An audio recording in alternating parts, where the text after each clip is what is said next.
Hi hi hi hi hi thank you అండి. Thank you అందరికీ, బాపు గారి టీంకి. ఏదేది కల్కి టూ వస్తుంది.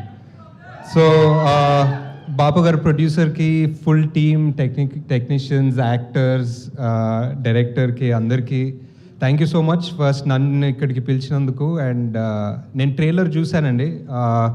ట్రైలర్ చూసిన తర్వాతే బ్రహ్మాజీ గారు కాల్ చేశారు యాక్చువల్లీ. సో ట్రైలర్లో ఒక లాస్ట్ ఆల్మోస్ట్ టైటిల్ వచ్చే ముందు ఒక షాట్ ఉంటుంది. ఆ ఫుల్ ఫ్యామిలీ ఒక డోర్వేలో నిల్చొని అలా చూస్తుంటారు. సో జస్ట్ అంటే ఏం చూస్తున్నారు, ఏం చేశారు వీళ్ళు, ఏం జరిగింది సినిమాలో అని ఒక చిన్న క్యూరియాసిటీ ఉంటుంది. ట్రైలర్ కూడా చాలా బాగా కట్ చేశారు. And it felt like a really good film. బాగుంది సార్ మీ fan sir. Thank you sir. మీరు మీ స్పీచ్కి fan also sir. So just అంటే ఇప్పుడు కల్కి పెద్ద బడ్జెట్ అలా, ఇది చిన్న బడ్జెట్ అలా పెట్టుకోకుండా మన తెలుగు సినిమా ఆడియన్స్ బేసిక్లీ ఎంత మంచోళ్ళు అంటే, సినిమా బాగుంది అంటే ఫస్ట్ షో సెకండ్ షో లోపల టాక్ వెళ్ళిపోతుంది. సెకండ్ డే హౌస్ఫుల్స్ ఉంటాయి. అండ్ థర్డ్ డే నుంచి మళ్ళీ తండేలు అన్నారు. సో యా, జస్ట్ బ్యూటిఫుల్ అండి. సో ఐ థింక్ ఈ సినిమా అన్ని గుడ్ వైబ్స్ ఉన్నాయి. ట్రైలర్ చాలా బాగుంది, మ్యూజిక్ చాలా బాగుంది. అండ్ కాస్ట్ ఆబ్వియస్లీ అందరు చాలా talented, each and every one. అంటే మనీ కూడా మన మేమ్ ఫేమస్లో ఉన్నాడు, అండ్ మేల్లో కూడా చేశాడు. అండ్ చాలా ఇంటెన్స్ ఉంటాడు స్క్రీన్ మీద.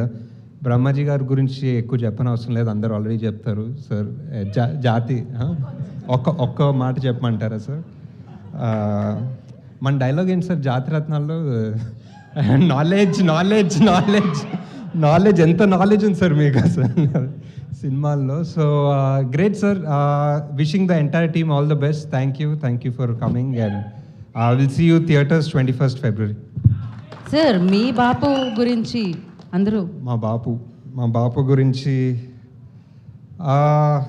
అంటే స్పెసిఫిక్ ఇన్సిడెంట్ అంత ఇమీడియట్గా గుర్తులేదు. బట్ చిన్నప్పుడు ఆల్మోస్ట్ అందరికీ సేమ్ ఎక్స్పీరియన్స్ ఉంటుందేమో. ఏదైనా అడిగితే లేకపోతే ఏదైనా చెప్తే, మా నాన్న ఒక చిన్న ఊరు నుంచి నాగర్కర్నూల్ దగ్గర ఐతోల్ అని. సో ఎప్పుడు చెప్పేవాళ్ళు, స్కూల్కి వెళ్ళడానికి నేను ఒక 14 కిలోమీటర్లు నచ్చి వచ్చేవాడిని. నీకు ఇప్పుడు పెన్ కావాల్సి వచ్చిందా, పెన్సిల్ కావాల్సి వచ్చిందా అని చెప్పి చిన్నప్పటి నుంచి ప్రతి దానికి ఆయన చిన్నప్పుడు పడే కష్టాలు, ఆయన చిన్నప్పుడు కష్టపడి వంటలు చేసుకుంది, హాస్టల్లో ఉంది, అన్నీ చెప్పేవాళ్ళు. సో ఏంటి అంటే ఆబ్వియస్లీ ఏంటి ప్రతిదానికి ఇదే చెప్తున్నారు స్టోరీ అనుకునేవాడిని చిన్నప్పుడు. కానీ నాకు మొన్ననే అంటే నేను కూడా ఇప్పుడు బాపోయాను, నాకు కూడా ఒక పిల్లోడు ఉన్నాడు. సో 2-3 years బ్యాక్ నేను కూడా రిషి గారికి అదే చెప్తున్నాను అనమాట, నా చిన్నప్పుడు ఎంత కష్టం ఉండే తెలుసారా నీకు అని. సో అప్పుడు వెళ్ళి బాపుకి హక్ చేసుకోవాలనిపించింది బేసిక్లీ.